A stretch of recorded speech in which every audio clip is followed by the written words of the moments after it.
In this video, I'm gonna make a Dungeons & Dragons 5th edition character sheet into a miniature book. Redraw, relayout, reformatted into a little book, a little zine.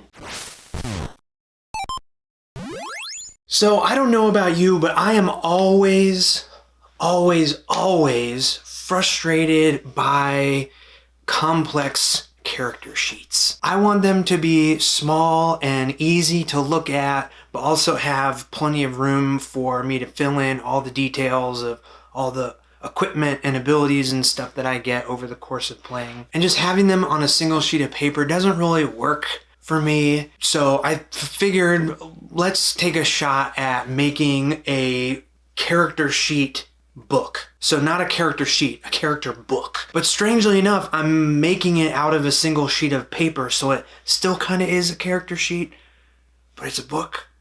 Anyway, the way this works is you take a single sheet of paper, you fold it 3 times, you make a cut in the middle and then refold it, and then you have yourself a tiny little 8-page book. Now I know I went over that absolutely way too fast. There should be a card popping up above my head right now linking to another video that explains in much more detail how to construct these mini zines out of a single sheet of paper. So I'm starting off by dividing my sheet of paper into these 8 squares or rectangles based on how a piece of paper folds up. And then I'm going to start sketching stuff out in pencil because character sheets can be pretty complicated. There's a lot of information that needs to go on the page and everything needs to be organized in a way that makes sense for a person looking at their little character book and trying to find the information that they need in that moment. So I think I've got a pretty decent layout going. I'm focusing on making sure the 2-page spread, you know, when you open up the book, you're looking at 2 pages at once. You know, that information is together and makes sense to be together. So, you know, all of the like combat statistics like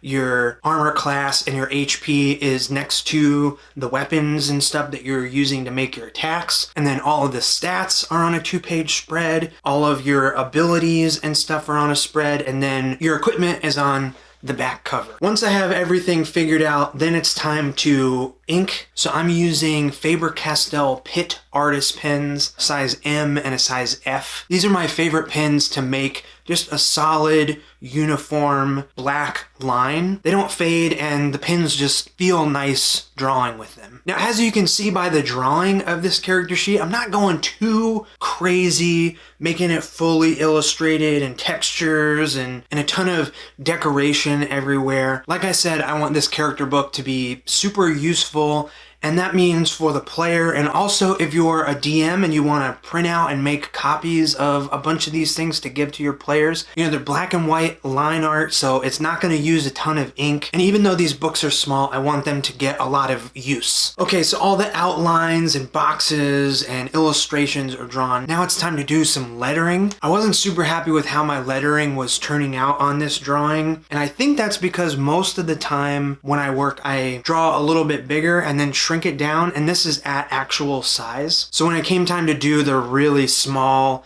lettering for all the abilities and stuff, I said, nope, I'm just gonna do it in the computer where I can zoom in and make it look exactly how I want. If you're using this video to make a character book for yourself, just know that if you gotta do real tiny lettering, find the right pen, plan it all out so you know how it's gonna look before you start inking it with a permanent pen. So this sheet of paper is the standard character sheet. If you're gonna be a fighter or a rogue, this is all you need. But if you're gonna be a wizard or a warlock or a bard or druid or some spell casting class, you're gonna need a spell book. So using a second sheet of paper, I'm copying the same template and creating a quick and dirty little spell book that players can use and fill out with all of their spell and ability information. I guess I should say that if you would like to download this character book and the spell book. The first link down in the description will take you to a post I made over on my Patreon where it's available. So even though it's on my Patreon,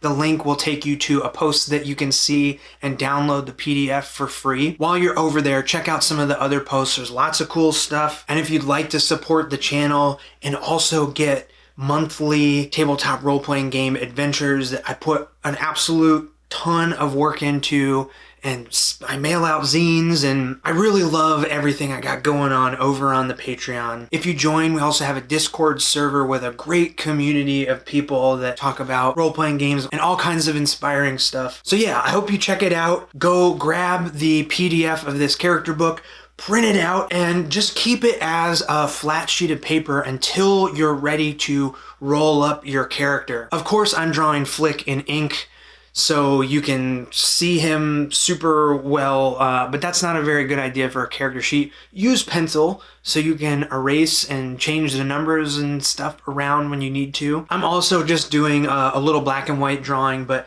you can go crazy and add color, put more drawings on this character sheet. Just go crazy with it, make it your own. Once you do have your character all filled out, then you can fold it up again and assemble it into book form. So I like to start with the hot dog fold. So fold the sheet of paper in half like long ways, and then in half the other way. Some people call that hamburger fold, which doesn't make sense to me, but whatever. And then I unfold it and fold the two outside edges into that new hamburger fold middle crease. So you can see that all of the individual pages have now been divided by fold lines on this sheet of paper. With a pair of scissors, I cut out this middle section and then fold it over again, hot dog style, and you kind of squish it together and do one last fold to turn it into a book. It's the exact same process for the spell book, so print that out, fold it up, cut, fold, and you got yourself a little mini spell book ready to go. So yeah, after making these little mini character and spell books, is this the best way to have your character sheet and everything you need ready to go? I mean, I think if you're trying to go over to your friend's house to play D&D and you're not taking a backpack full of stuff and you just have one pocket for a character sheet and one pocket for your dice, then this might be the way to go. If this inspired you to make your own, I might suggest getting an even larger sheet of paper, folding it down 3 times so it's divided into the 8 sections, so that way it'll make a bigger book with more room to fill out all of your character's information. If you'd like to download your own 5e character mini book, check out the first link in the description. It'll take you to the Patreon where you can download the PDF completely free, print out a bunch of copies, roll a bunch of characters, fold them up, and you're good to go. Let me know what you think of the character sheet down in the comments. And if you make your own little character book for a different game, I would love to see it. Tag me on social media. That's it for this one. Thank you so much for watching, and I'll see you in the next one. See ya!